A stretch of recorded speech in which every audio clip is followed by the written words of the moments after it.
मी सागर मिसाळ, तुझा चाहता, तुझा एक चाहता. मी तुला आजपर्यंत 4 वेळा भेटलो आहे. पण किती वेळा जरी भेटलो, कमीच वाटतं. मन कधी भरत नाही आणि ते कधी भरणार पण नाही.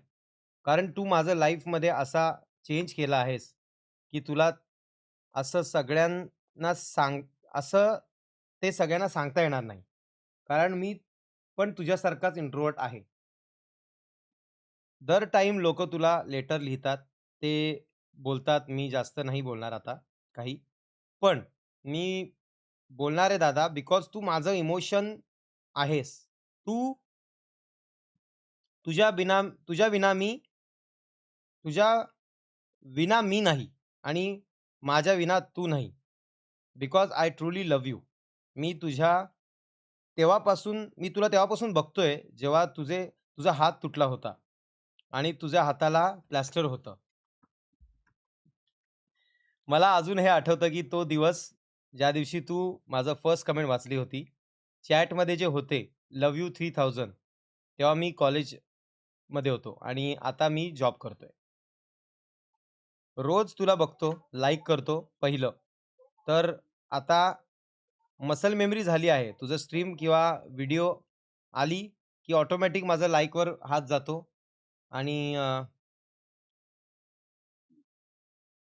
ह्या रू या रू रूड या पुढचा लाईव्हवर नको ह्याच्या पुढचं लाईव्हवर रीड नको करूस. आई गं! मला मनात वाचू दे 2 मिनिटं भावना जरा. मला इंटरेस्ट आलाय.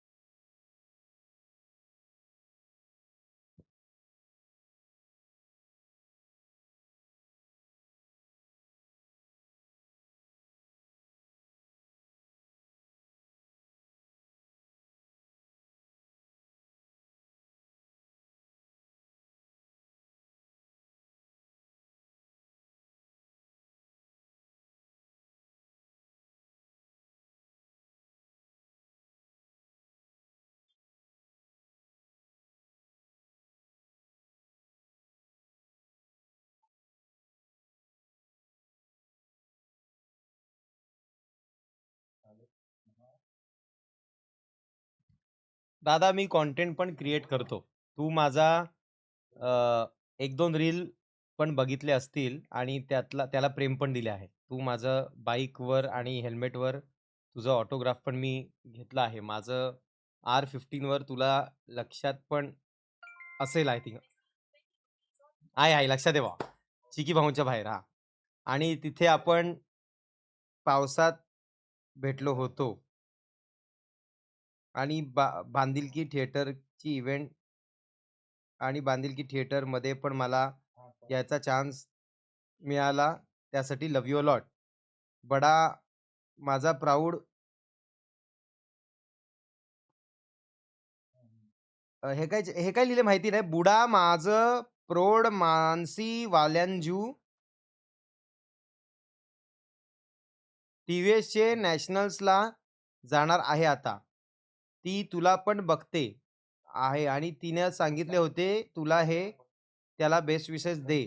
अ, मच्छव मच मचवणार आहे तिथे. बाकी जीवास जीव राहणार. हां, मानसी जी आहेत ना, त्या नॅशनलला जाणार आहेत आणि त्यांना खूप सारं बेस्ट ऑफ लक. मानसीजी तुम्हाला खूप प्रेम. तुम्ही मचवणार 100% मचवून या. आणि मित्रा, तुला माझी स्टोरी तुला माझी स्ट्रीम पाहून आई आठवते. तुला खूप प्रेम भाऊ. काही टेन्शन घेऊ नको. ही बांधिलकी फॅमिली आहे ना, ही इतकी आपलीशी आहे, की एकदा हिच्यामध्ये आलो, का टेन्शन निघून जातं. आणि आय होप की तुम्हाला रोज रोज लाईव्हला बघतोस. त्याने तुझं नक्कीच टेन्शन वगैरे निघून जात असेल आणि तुझ्यावरती खूप प्राउड आहे, की तुझ्यावर जबाबदारी आहे आणि तू ती पारही पाडतोयस आणि ती जबाबदारी पार पाडून बाकीच्या सगळ्या गोष्टी सुद्धा करतोयस. असाच पुढे जात राहा. एक ना एक दिवस मचवणार तू. खूप प्रेम भावा तुला. इज्जत. हं, हे या लेटरसाठी धन्यवाद. नेक्स्ट बॅट्समन आणि हर्षद